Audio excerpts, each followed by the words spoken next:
You know, we are a democracy. Democracy is a founding principle and defining value of our nation.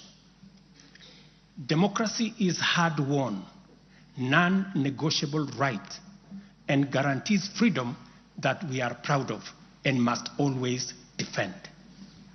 Our national democratic culture expresses itself energetically through robust discourse, boldly speaking truth to power and holding leadership to account. It is a tradition of fearless expression and vigorous public participation.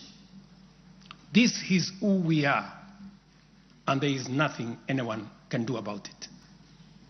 We understand, therefore, that protests are always legitimate and permitted by the Constitution. Protests are conducted by citizens who are peaceful and unarmed. Assemblies, demonstrations, and picketing to advance constitutionalism, increase accountability, and defend the rule of law are constitutional imperatives. Conversely, mobilization in pursuit of criminal agenda, chaos and anarchy are explicitly forbidden because we all have a duty to defend our republic, our constitution, and the rights of all people.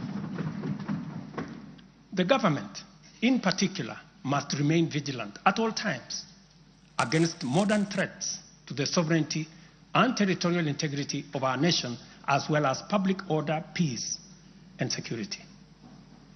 In this digital era, characterized by transformative innovations, including artificial intelligence, it has never been easier to inform, educate, and entertain the people.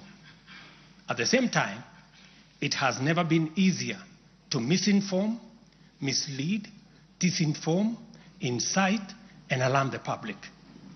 Criminals and subversive elements who infiltrate and hijack peaceful protests are a threat both to legitimate protesters and to the public.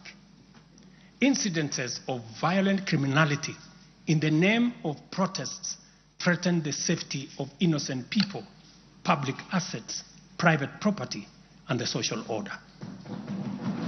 The tension here is stark.